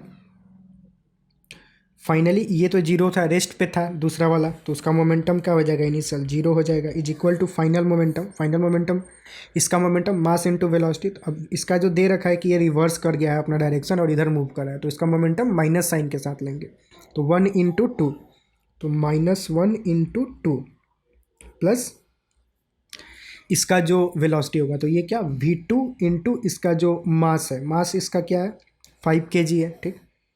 तो 5 इंटू V2, तो ये क्या हो जाएगा U1 is equal to -2 plus 5V2। ये अपने को एक इक्वेशन मिला। दूसरा इक्वेशन क्या लिखते हैं, कोएफिशिएंट ऑफ रेस्टिट्यूशन का E, यहाँ पे कोलिजन इलास्टिक है तो E की वैल्यू 1 हो जाएगी, और वो क्या relative velocity of separation by relative velocity of approach. Relative velocity of separation क्या होगा V2 प्लस 2, क्योंकि ये इधर जा रहा है, तो V2 plus 2 by relative velocity of approach. Approach क्या, ये तो रेस्ट में था, ये इधर जा रहा था, तो U1, ठीक। तो यहाँ से क्या मिला, U1 is equal to V2 plus 2, ये सेकेंड इक्वेशन। अब इन दोनों को सॉल्व करें तो क्या होगा, U1 है तो ये दोनों को इक्वेट कर देते हैं, ठीक। तो दोनों को अगर इक्वेट करें तो क्या मिलेगा, ठीक। तो -2 plus 5V2 is equal to V2 plus 2। तो यहाँ से क्या होगा 5V2 इसको ले आए तो 4V2 इसको उधर ले जाएं, तो 4V2 इजकल टू 4, 2 प्लस 2 4 हो जाएगा।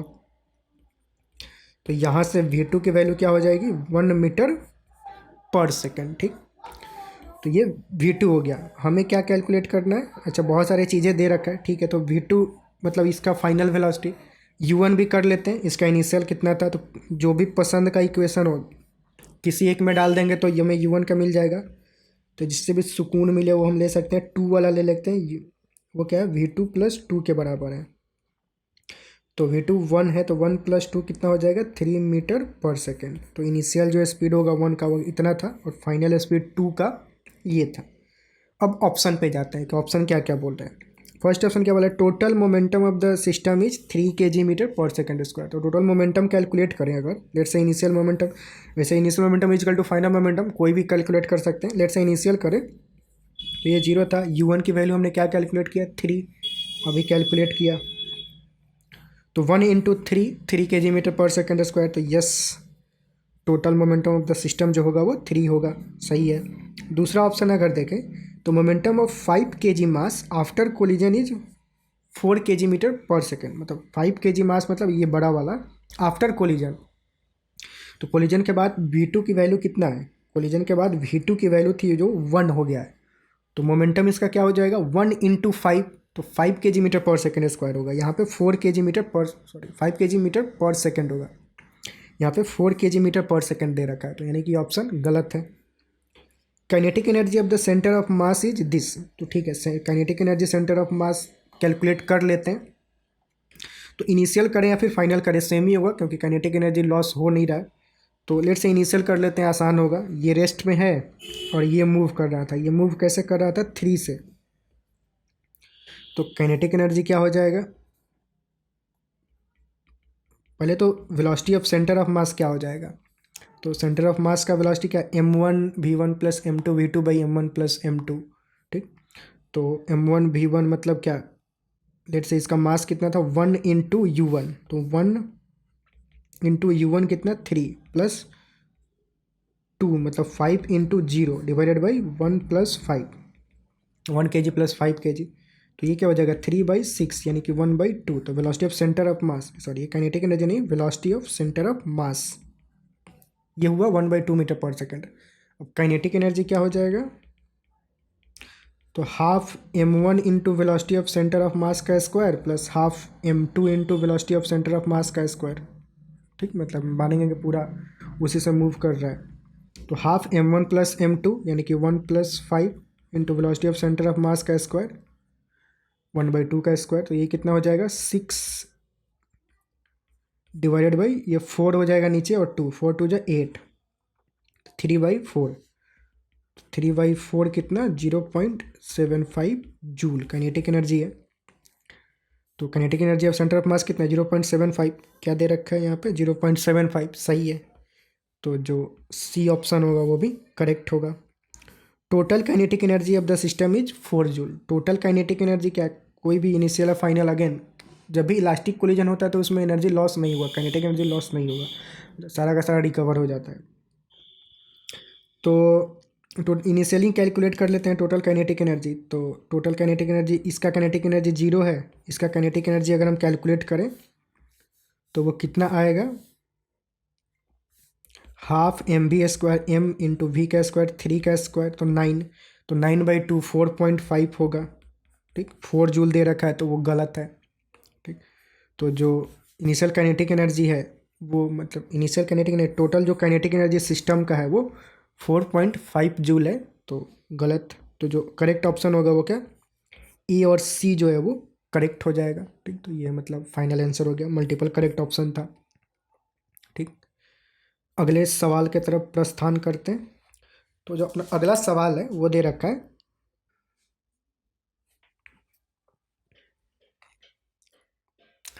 ओके। तो अब कैमरा ऑन हुआ, एक्चुअल में मैं आया और कैमरा ऑन करना, माइक ऑन कर दिया, आईपैड ऑन, लेकिन कैमरा ऑफ। अब सब कुछ ऑन है। ठीक, सॉल्व करते हैं अगला question.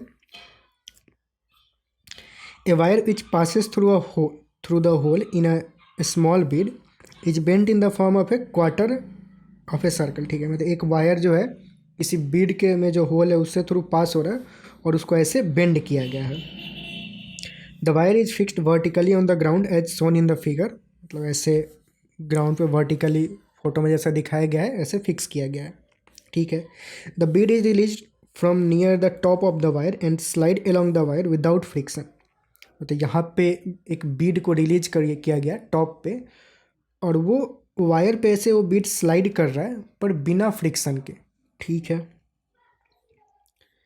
As the bead move from A to B, जैसे कि बीड ए से बी की तरफ मूव करेगा, the force it apply on the wire is, मतलब बीड जो वायर पे फोर्स अप्लाई करेगा वो क्या, always radially outward, inward, inward outward, inward outward कुछ तो दे रखा है, ठीक, आउटवर्ड इनवर्ड, मतलब डायरेक्शन में बेसिकली फाइंड आउट करना है कि जो बीड वायर पे फोर्स लगा रहा है उस फोर्स का डायरेक्शन इनवर्ड लगेगा या फिर आउटवर्ड लगेगा, ठीक, मतलब ये हमें कैलकुलेट करना है।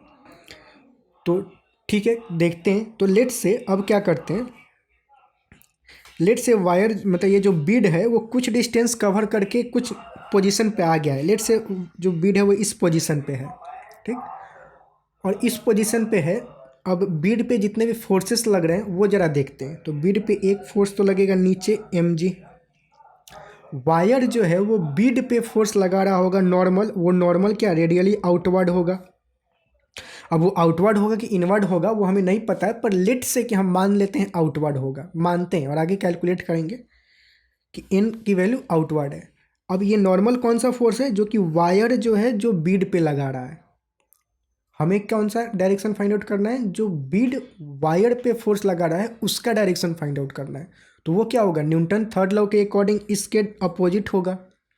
अगर बीड पे वायर फोर्स लगा रहा है इस डायरेक्शन पे, तो जो बीड होगा वो वायर पे इस डायरेक्शन में फोर्स लगाएगा। तो बेसिकली जो हमें डायरेक्शन फाइंड आउट करना है वो उल्टा वाला, तो नॉर्मल के बेसिकली उल्टा वाले डायरेक्शन में जो होगा बीड का डायरेक्शन होगा, मतलब बीड जो फोर्स लगा रहा होगा उसका डायरेक्शन होगा। तो हम नॉर्मल का डायरेक्शन फाइंड आउट करते हैं और उसके उल्टा ले लेंगे, वो बीड का डायरेक्शन हो जाएगा, ठीक। तो ठीक है, तो आगे देखते हैं। अब कैलकुलेट करें अगर, तो क्या, अब नॉर्मल का डायरेक्शन हमें फाइंड आउट करना है, तो नॉर्मल का एक एक्सप्रेशन कैलकुलेट करना होगा। तो लेट से यहाँ पे जो है वो हम मान लेते हैं कि ये जो है थीटा एंगल मूव कर गया है, मूव करके यहाँ पे आया हुआ है, ठीक। अब नॉर्मल की यहाँ पे वैल्यू फाइंड आउट करना है तो क्या यूज कर ले, लेट से यहाँ पे जो बीड है वो v स्पीड के साथ जा रहा है, ऐसा मान लेते हैं। तो उसका जो स्पीड है वो v है। तो एक तो एनर्जी कंजर्वेशन लगा सकते हैं, यहाँ पे जो फ्रिक्शन फोर्स है वो एब्सेंट है, फ्रिक्शन फोर्स कुछ लग नहीं रहा है तो एनर्जी कंजर्व होगा, और कोई दूसरा मतलब एनर्जी लॉस कराने वाला फोर्स तो लग नहीं रहा है। तो total energy here is equal to total energy here. तो टोटल एनर्जी यहाँ पे क्या था, यहाँ पे जो एनर्जी था वो पोटेंशियल एनर्जी था, काइनेटिक एनर्जी तो जीरो था, पोटेंशियल एनर्जी कितना था, ये जो रेडियस दे रखा है, नहीं दे रखा है, कैपिटल आर मान लेते हैं, ये जो रेडियस होगा कैपिटल आर, तो ये भी कैपिटल आर ही होगा। तो यहाँ पे जो टोटल एनर्जी होगा इनिशियल वो एम जी एच कितना आर, प्लस काइनेटिक एनर्जी तो जीरो, तो kinetic energy plus potential energy. यहाँ पे अगर देखें तो ये v स्पीड के साथ जा रहा है, तो काइनेटिक एनर्जी क्या होगा, half mv² plus potential energy क्या हो जाएगा, यहाँ पे ये r है तो ये वाला हाइट कितना हो जाएगा, r cos थीटा, तो ये हो जाएगा mgh, और h किसके बराबर, r cos थीटा के बराबर, तो mgr cos थीटा।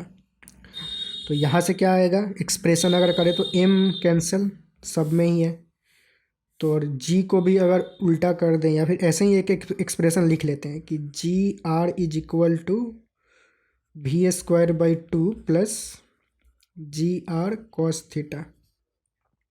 तो यहाँ से v²/2 का अगर एक्सप्रेशन लिखें, इसको इधर भेज दें तो gr कॉमन ले सकते हैं, rg बोल देते हैं इसको, और ये 1 माइनस कॉस थीटा हो जाएगा, और इसको 2 को हम इधर भेज सकते हैं।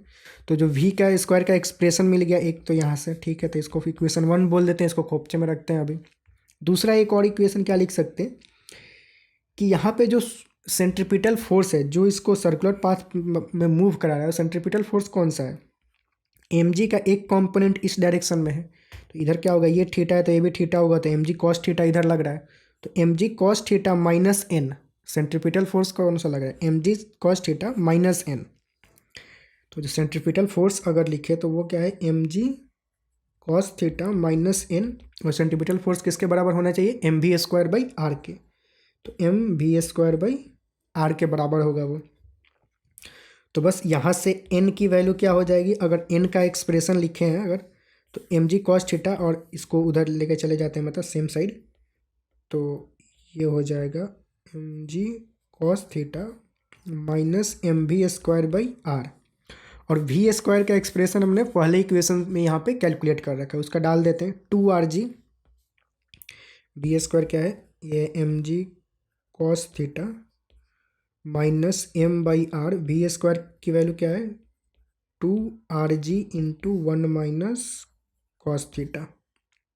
ठीक, तो बस अब इसी को कर देते हैं, आर से ये आर कैंसल, तो ये हो जाएगा mg cos थीटा और ये कितना हुआ 2mg 1 माइनस कॉस थीटा। इसको पूरा खोल दें अगर तो ये बनेगा mg cos थीटा, ये बनेगा -2mg और ये माइनस माइनस प्लस बन जाएगा और ये पूरा है 2mg into cos theta, 2mg cos theta. यहाँ से नॉर्मल की वैल्यू क्या हो जाएगी,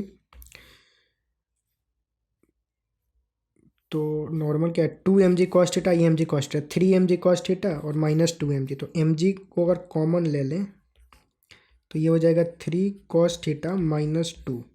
ठीक, ये नॉर्मल का वैल्यू आ रहा है।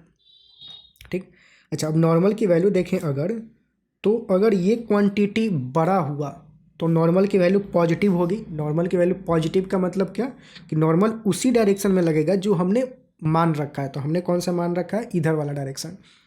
तो जब 3 cos थीटा ग्रेटर देन 2 होगा, मतलब जहाँ पे जहाँ तक 3 cos theta will be greater than 2, वहाँ तक जो नॉर्मल होगा वो क्या,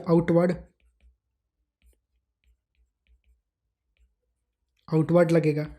और 3 cos थीटा जब छोटा हो जाएगा 2 से, तो शुरुआती में क्या होगा बेसिकली कि cos थीटा अगर देखा जाए तो cos थीटा की वैल्यू जब थीटा 0 डिग्री रहेगा तो cos थीटा 1 यानी कि मैक्सिमम वैल्यू, और जैसे जैसे ये आगे बढ़ेगा cos थीटा की वैल्यू डिक्रीज होगा।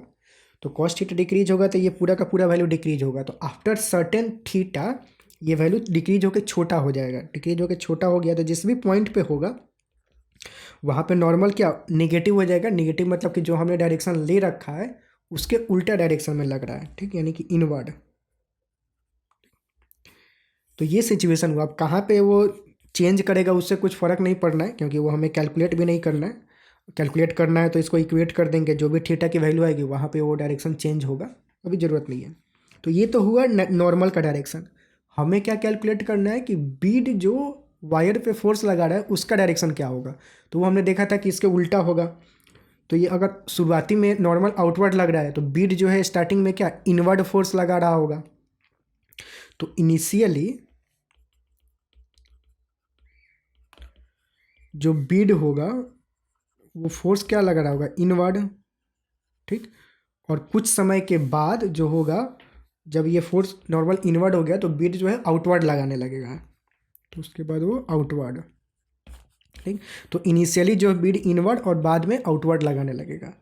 तो यानी कि ऑप्शन कौन सा हो जाएगा, third option, radially inward initially and radially, sorry initially inward है, यानी कि नहीं सॉरी फोर्थ ऑप्शन करेक्ट होगा। तो इनिशियली इनवर्ड है, फाइनली आउटवर्ड है। तो इनिशियली रेडियली इनवर्ड और फाइनली रेडियली आउटवर्ड। तो जो डी ऑप्शन है वो करेक्ट हो जाएगा। ठीक, तो बस यही था इस क्वेश्चन में। क्वेश्चन समाप्त हुआ। अगले सवाल की तरफ प्रस्थान करते हैं। तो जो अपना नेक्स्ट क्वेश्चन है वो दे रखा है कि ये uniform chain of length L and mass capital M is lying on the smooth table and 1/3 of the its length is hanging vertically down over the edge of the table.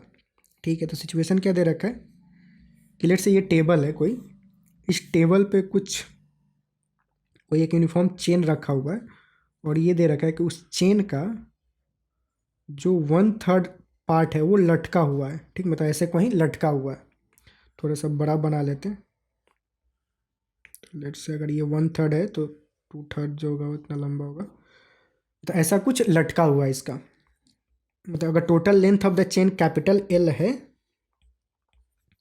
तो ये जो part होगा वो क्या capital L/3 part लटका हुआ है। अब हमसे बोला जा रहा है if G is the acceleration due to gravity the work required to pull the hanging part on the table will be, क्या होगा। तो अगर हम इस चेन को पुल करें इस तरह की, ये जो पार्ट लटका हुआ है वो पूरा का पूरा टेबल पे आ जाए, मतलब चेन फाइनली वो ऐसे हो जाए कुछ, तो हमें कितना वर्क डन करना होगा वो कैलकुलेट करना है। ठीक, तो काइनेटिक एनर्जी के बारे में कुछ दे नहीं रखा है, तो मतलब चेन को बेसिकली हम स्लोली पुल करेंगे ताकि वो आए। तो जब पुल करेंगे तो हमें काम कितना करना होगा, जितना इस चेन का पोटेंशियल एनर्जी चेंज होगा वो बोल सकते हैं। अब इस वाले पार्ट का, ये तो पार्ट जहाँ पे है उसी लेवल पे रह रहा है, तो इसका कुछ पोटेंशियल एनर्जी में चेंज हो नहीं रहा है। इस वाले पार्ट का जो पोटेंशियल एनर्जी है वो चेंज हो रहा है, ठीक। तो अभी इसका पोटेंशियल एनर्जी क्या है, अभी जो मान लेते हैं कि मतलब हाइट में कितना चेंज आएगा, इसको हम सेंटर ऑफ मास पे रख सकते हैं। सेंटर ऑफ मास पे अगर रखें इस पूरे मास को, तो इसका सेंटर ऑफ मास यहाँ पे हो जाएगा, ठीक। और वो सेंटर ऑफ मास जो है वो ऊपर जा रहा है, ठीक। तो मतलब फाइनली जब यहाँ पे हो गया तो वो सेंटर ऑफ मास जो यहाँ पे था वो कहाँ पे चला गया, कहीं ऊपर चला गया, मतलब इस लेवल पे चला गया। तो सेंटर ऑफ मास जो है वो कितना ऊपर जा रहा है वो देखें तो ये आधा, मतलब L/3 है, तो ये पार्ट कितना हो जाएगा L/6, यानी कि change in position of centre of मास जो है डेल्टा L उसको बोले तो क्या L/6 के बराबर है, ठीक। तो उतना ही मतलब इसी की वजह से पोटेंशियल एनर्जी में जो भी चेंज हुआ उतना हमें काम करना पड़ेगा। तो वो पोटेंशियल एनर्जी में चेंज क्या, mgh के बराबर।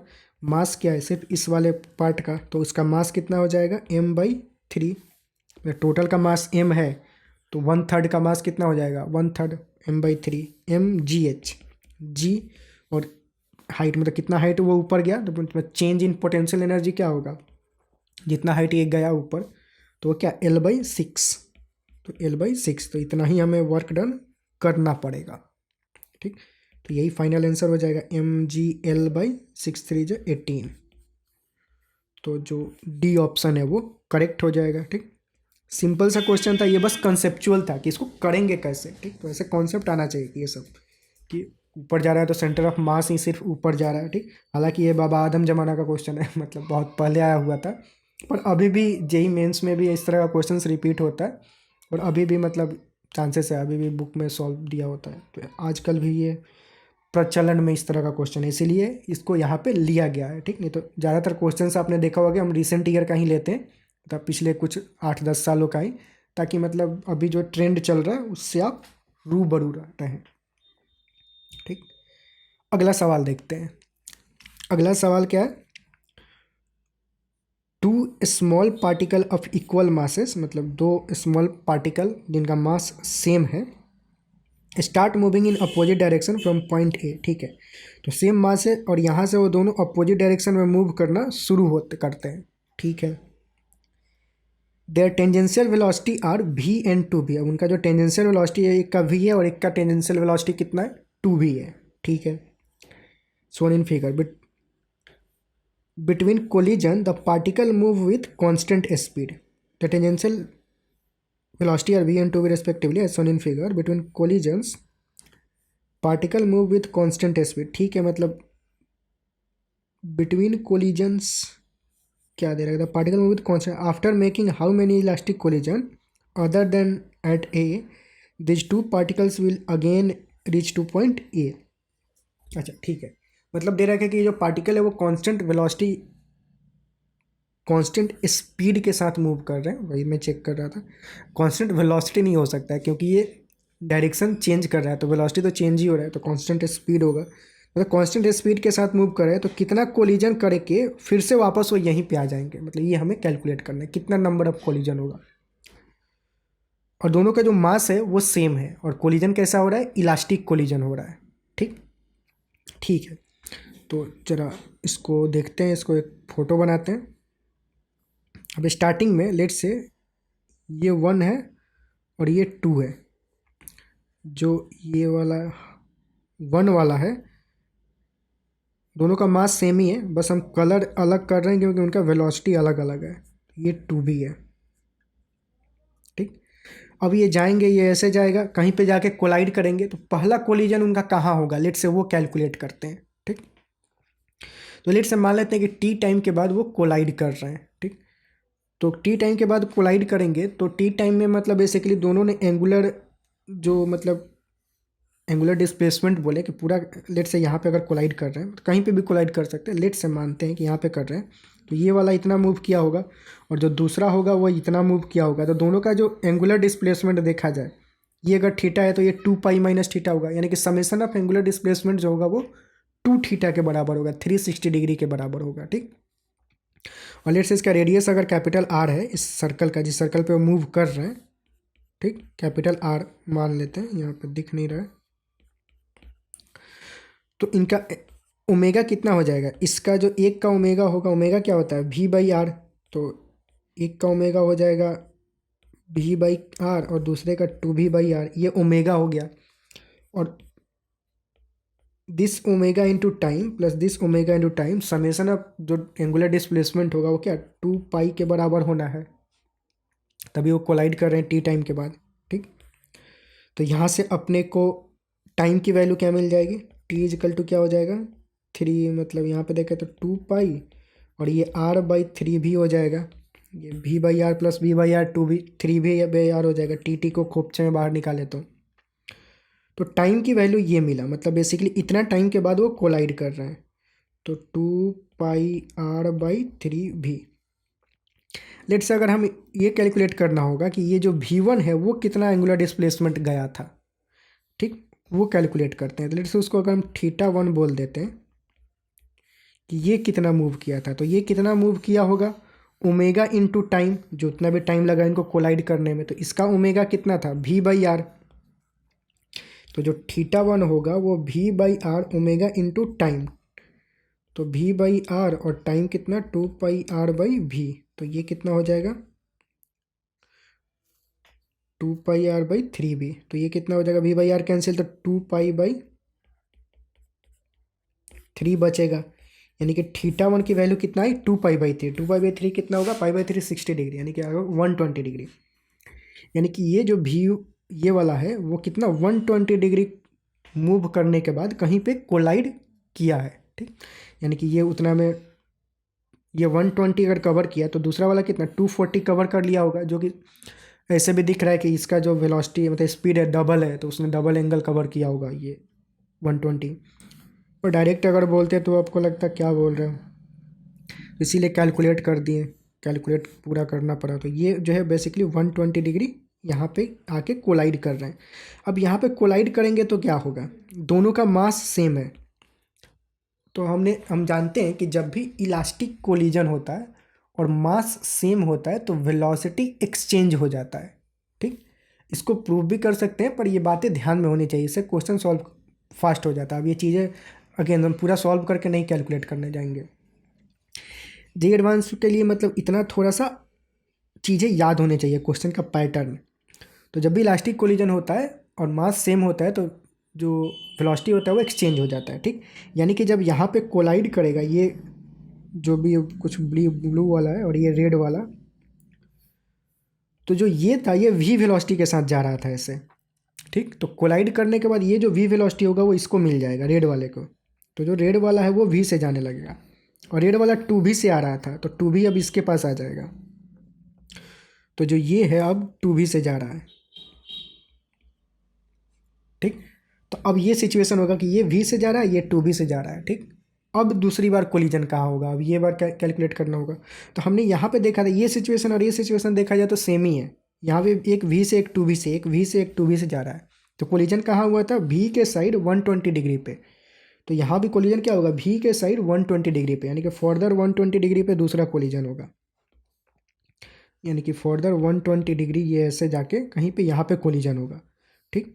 अब यहाँ पे कोलिजन होगा तो क्या ये रेड वाला है, रेड वाला इधर जाएगा, इस इधर से ऐसे जाएगा, यहाँ पे रेड वाला ऐसे गया, और ब्लू वाला जो है वो इधर से मूव करके ऐसे आएगा, ठीक। अब यहाँ पे क्या था ब्लू वाला 2v से जा रहा था, तो ब्लू वाला 2v से जा रहा था तो वो इसको मिल जाएगा, तो इसको अगर वो वेलोसिटी मिल गया मतलब तो वो ये मूव करने लगा, जो रेड वाला है वो v से, ठीक है। और ये जो है v से जा रहा था, तो ये अगर v से जा रहा था तो वो वेलोसिटी इसको मिल जाएगा, तो ये वेलोसिटी कितना हो गया 2v, तो ये हो गया 2v। अब कोलिजन का अब सिचुएशन ऐसा कुछ हो गया, ठीक, कि मतलब ये 2v से जा रहा है और ये v से जा रहा है, नहीं नहीं सॉरी कुछ तो गड़बड़ हुआ, ये v से अगर जा रहा था,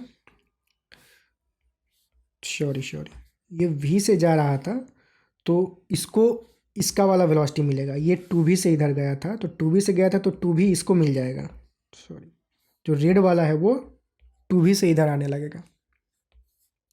ये मतलब वेलोसिटी एक्सचेंज होगा। कॉन्सेप्ट एक ही है कि वेलोसिटी एक्सचेंज करना है। तो ये टू भी से गया था तो टू भी इसको मिल जाएगा, और ये वी से इधर गया हुआ था तो भी इसको मिल जाएगा। ऐसा सिचुएशन हो गया। अब अगर सिचुएशन को देखें तो फिर वही सिचुएशन है। तो अब अगला कोलिजन कहाँ होगा, भी के साइड 120 डिग्री पे। तो 120 डिग्री और फर्दर जाए तो मतलब मिल ही जाएगा वहाँ पे। हमें क्या कैलकुलेट करना है कि वापस ये ए पे कब मिलेंगे और उसके बीच में कोलिजन कितना होगा एक्सेप्ट द कोलिजन एट ए। तो ए वाला कोलिजन, यहाँ पे जो कोलिजन होगा वो काउंट नहीं करना है। तो उसके पहले कितना कोलिजन हुआ, 2 कोलिजन हुआ था, ठीक।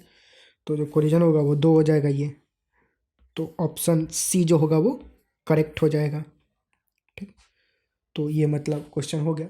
जेई एडवांस के क्वेश्चन ऐसे ही सॉल्व करने हैं। इसको पूरा थियरी से क्वेश्चन सॉल्व करने बैठेंगे तो मतलब लेंदी हो जाएगा। तो चीज़ें टेक्निक पता होना चाहिए और टेक्निक अप्लाई करके हमें एट द एंड ऑप्शन लाना है। ये ऑप्शन जो दे रखा है वो लाना है और कॉन्सेप्ट सही अप्लाई करें। तो कॉन्सेप्ट ध्यान में रखें और टेक्निक थोड़ा बहुत आना चाहिए। जितना टेक्निक आ सकता है, जितना शॉर्टकट जा सकते हैं जाओ। उसमें क्या, हमें फाइनली आंसर लाना है। सब्जेक्टिव नहीं है कि पूरा लिखना है क्यों हुआ कैसे हुआ। हमें मन में समझ में आ रहा है ना चीज़ें क्या हो रही है। तो इस तरह के क्वेश्चंस को मतलब ऐसे सॉल्व करना है, ठीक। तो बस इस चैप्टर में इतना ही। मिलते हैं अगले चैप्टर में। आई होप कि चीज़ें समझ में आई होंगी। तब तक पढ़ाई करते रहें, हेल्थ का ध्यान रखें और अगले चैप्टर में मिलते हैं, ठीक।